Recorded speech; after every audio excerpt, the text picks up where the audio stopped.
Së pari, me qenë se zoti me diu e ngriti dhe me drejt, Odiri dhe Këshilli i Evropës, ose të themi Komisioni i Venecias nëpërmjet Këshillit të Evropës, kanë shprehur gatishmërinë për të asistuar. Odiri madje ka përgatitur dhe një grup ekspertësh, cilët do të jo ekspertësh, po personat përgjegjës, më vonë do të përcaktohen dhe ekspertët, për të na mbështetur. Madje ishte programuar një vizitë e tyre në dhjetor në Tiranë, po për ato arsye që dihet dhe që komisioni nuk funksionoi, u bë e pamundur. Megjithatë, ne për një herë do ta reaktivizojmë dhe e thash në fillim, çdo gjë do të bëhet në bashkëpunim me ekspertizën Odir, siç ka qenë një traditë tashmë e konsoliduar e këtij komisioni. Gjithashtu, produkti do t'i shkojë në fund edhe Komisionit Venecia, siç edhe kjo ka qenë traditë e këtij komisioni, që kanë dhënë një certifikim final në lidhje me draftin e kodit zgjedhor apo ligjet që prekin çështjet zgjedhore, kur e kemi kërkuar dhe ne. Nga ana tjetër, siç kam folur me zotin Bilikbashi, dhe ai është dëshmitar që edhe Bashkimi Evropian ka shprehur gatishmërinë për të na asistuar, dhe ne besoj do të drejtohemi me kërkesë zyrtare që edhe ata të na asistojnë, sidomos me çështjen e mbështetjes, qoftë me ekspertizë, po pse jo dhe mbështetje financiare, aty ku duhet, në një staditur të rëndësishëm për ekspertët, për të parë modelet caktuara se si funksionojnë në vende europiane. Pra këto janë gjëra që ne do t'i mundsojmë, dhe kjo i vë kokë asaj, ose i themi i vë kapak një gjëje që nuk duhet të jetë fare në diskutim këtu, çdo gjë do të jetë transparente në bashkëpunim me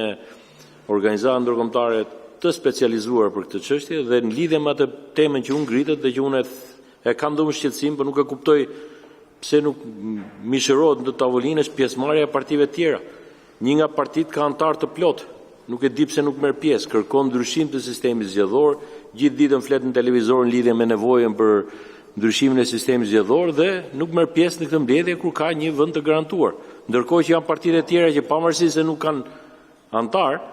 kanë përfaqësues me drejta të plota. Pra kanë antarët të tyre të parlamentit, cilët duhet të jenë pjesë e këtij komisioni, kanë të drejtën të bëjnë propozime, të jenë pjesë e debatit këtu, të komunikojnë me ekspertët, të caktojnë njerëzit e tyre për të komunikuar me ekspertët, pra kanë të njëjtat të drejta që keni dhe ju këtu, përveç se nuk kanë vot. Po këtu çështja nuk është se vendosen me vot, këtu mundohemi të gjejmë konsensus. Kështu që prap nuk arrita kuptoj që ato parti që flasin gjithë ditën si të dëmtuara nga kjo formulë zgjedhore, pavarësisht se janë zgjedhur nga kjo formulë, nuk vinë dhe kontribuojnë për përmirësimin e kësaj formule, por gjithë ditën flasin në media, në televizor apo në media sociale, që ky sistem është i padrejtë për partitë e vogla. Kështu që unë do i bëj dhe një thirrje, edhe ta kuptojnë, edhe me që kemi dhe media tu, kanë të njëjtat të drejta si këta zotrit që janë ulur këtu, zonja dhe zotri, kanë po ato të drejta për të propozuar projekt vendime, për të propozuar draftet caktuara, politikat caktuara apo zgjidhjet caktuara, dhe të komunikojnë në mënyrë të drejtë për drejtë me ekspertët për çdo gjë që ata mendojnë është e padrejtë apo duhet përmirësuar. Kështu që edhe një herë ta shfrytëzojmë këtë moment të ri të rifillimit punës për t'i dhënë një mundësi të gjithë aktorëve politik të jenë pjesë e kësaj tryeze, se vetëm këtu do zgjidhet. Dhe gjithçka do të konsultohet me çdo parti tjetër politike, qoftë thash ligji për financimin, qoftë edhe kodi zgjedhor. Ligji i financimin, kur thash, nuk është shumë i debatueshëm sepse nuk është gjë që lidhet direkt me ato debate apo rekomandime që kanë të bëjnë me zgjedhjet, por patjetër e thash, partitë politike për mua në Shqipëri janë gjëra më e rëndësishme. Pavarësisht janë neglizhuar, janë bërë si grupim njerëzish që drejtohen nga një kryetar dhe mendohet sikur s'ka rëndësi organi parti politike. Partitë politike janë institucionet më të rëndësishme sepse ato nesër do të përfaqësojnë politikat që do të drejtojnë vendin nga kushdo forcë e cila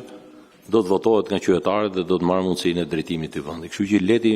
leti kushtojmë rëndësinë e duhur dhe prandaj kemi vënë çështjen e parë, sepse ka një ekspertizë të mirë, ka një traditë, kemi mundësi të bëjmë diçka të mirë edhe jashtë atij tensionit të vazhdueshëm politik që zakonisht është për çështje që kanë të bëjnë direkt me zgjedhjet.